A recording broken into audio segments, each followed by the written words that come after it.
Hey guys, Kyrios here, and we're back with another video. But today we're going over, is the battle pass worth? And I'm just gonna frankly tell you, yes, insanely worth.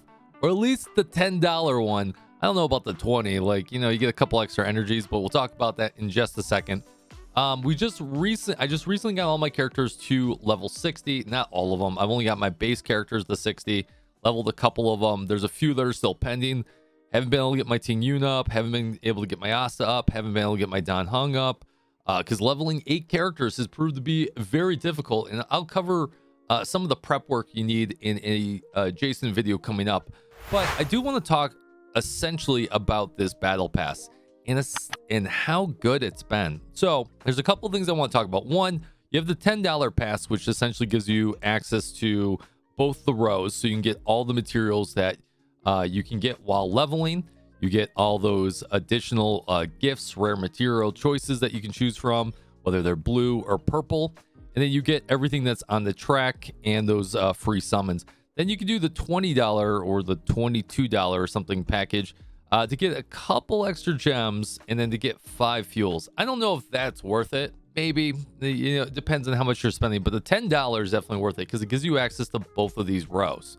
Now, these rows, the secondary row, this Nameless Glory, is actually insane. I'm going to talk about what relic you should choose too, so make sure you hit the chapters down below. But right before I get to the relic, there's one thing I do want to point out. As I was leveling my characters, I had roughly about 2 million credits. So this is, I was able to level some of my Lightcones, but not all of my Lightcones. I was able to do none of the traces so far. Only pure leveling. I've spent about 1.3 million, or I'm soon to spend about 1.5 million. So you need a lot of credits once you hit 50 to 60. So I'm gonna pull this down real quick. All right, so I put together this little spreadsheet to kind of help us out here. Let me see if I can zoom this in a little bit more, and maybe I can zoom it in slightly more too. And I'll put the link to the spreadsheet down below. So essentially what I did is that I just have these random numbers in the bottom left. But essentially what I did is I added up all the stuff that you get. Now you get from purple books, blue Lightcone XP, purple Lightcone XP. You get a decent amount of free stuff. So you can see the free value in EXP that we get. Now, one thing we did do is that I did a Calyx for EXP Calyx, tier 3. So that's the average.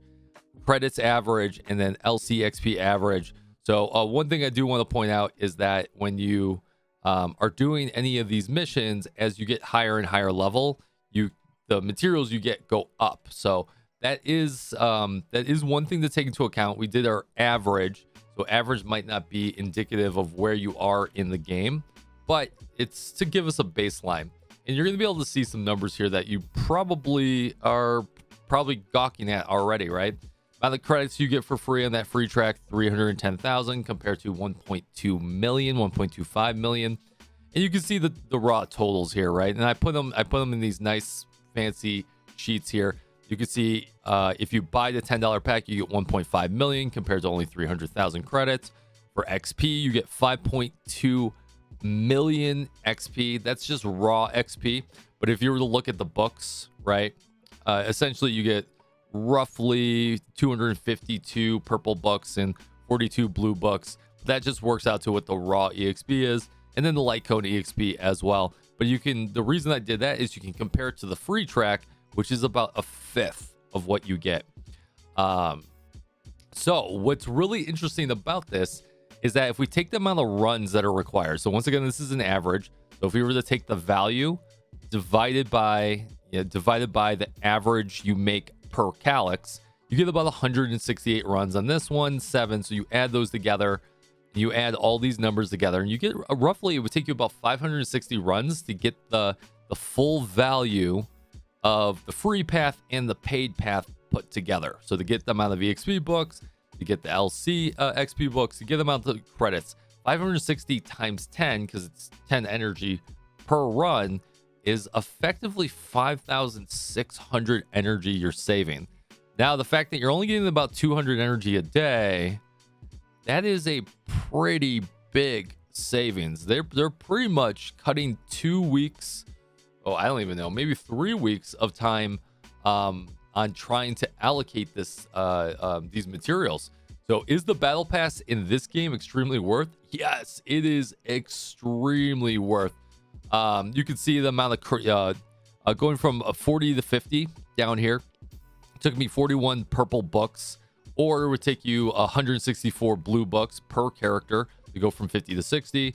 Ascension alone costs 32,000 credits, and then going from 50 to 60 costs another 82,000 credits on top of that. So you're looking at RA there 1.1 or 110,000 credits per character. Times that times 8, you're at 1 million. And that's not even counting light cones. You see the light count Ascension is 40. I was not able to jot down what the EXP it takes to go from 50 to 60 on the light cones, but I can only imagine it's somewhere around probably the 90,000, 100,000, just like it is for the EXP needed. So you get an insane amount of worth here. And I didn't even take into account some of the other stuff you get for free in some of the runs that you're saving here. So you get all these boxes that give you 8 materials at a time, and 8 blue materials and 8 purple materials is a lot of savings in runs too. So I didn't calculate that, and I didn't calculate any of the fuel that you get. So there's other savings that you get there as well. This is just the raw value. Now, what I do want to talk about quickly, now hopefully you've stayed here the whole time. Let me talk about what you should be pulling, which light cone you should be pulling here. And there's a general winner here by far. And that general winner is Carve the Moon, Weave the Clouds.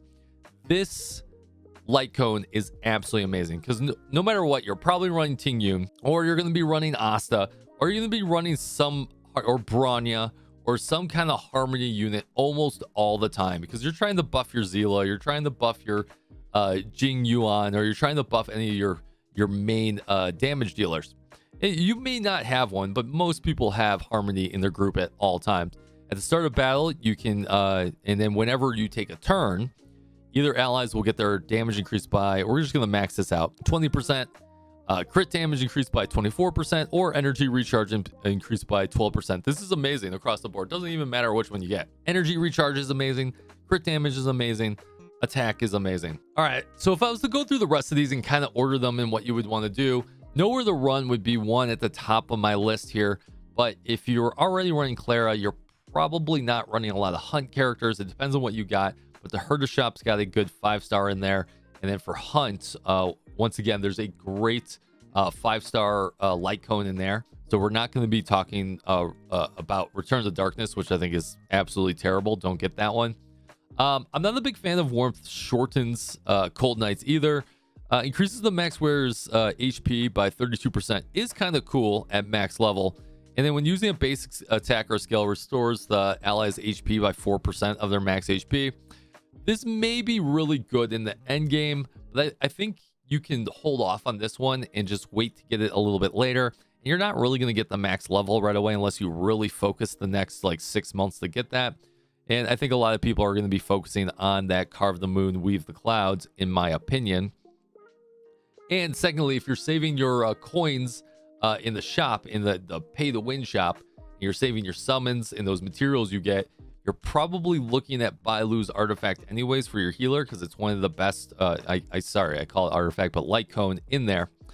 Another one that I kind of like is We Will Meet Again. If you're running some AoE dot damage, a random enemy will take some additional damage. Additional damage is great. I'm not that big a fan on This Is Me either. So there's really only 3 that I'm looking at here, which would be Carve the Moon. It'd be Nowhere to Run if you have Destruction. You're mainly running Clara and Destruction and you need it. And then I would probably say Warmth Shortens the Cold Nights, but there's already great light cones out there. And since I've already got you here, we might as well just talk quickly about those light cones. If you're looking for light cones in this shop, there's probably 2 that you're looking for that's going to work across the board. Once again, you're probably going to be looking at Bronya's, which is great for Harmony across the board if you don't get the one in the Battle Pass. But honestly, one of the best ones for every healer out there, and I know a lot of people are using Natasha, obviously, is 𝙀𝙓𝙋𝘼𝙉𝘿 artifact. You could put this on Natasha. Absolutely amazing. Absolutely great for increasing your survivability in the team. If I was to pick one of these light cones in here, no matter what, it would probably be 𝙀𝙓𝙋𝘼, even if I don't have 𝙀𝙓. So anyways, guys, let me know in the comments down below. Are you going to be getting the battle pass now? Are you not going to be getting the battle pass? I think we just proved how insanely worth, especially when you get to Ascension 40. Especially considering once you get to Ascension 40 and you have to level those characters up. I mean, I'm even running out of resources, and that's crazy because I prepped all through TL30. I had everything ready to go, and I barely had enough. It was crazy. I'll see you guys on the next video. Take it easy, and fist bump from me to you.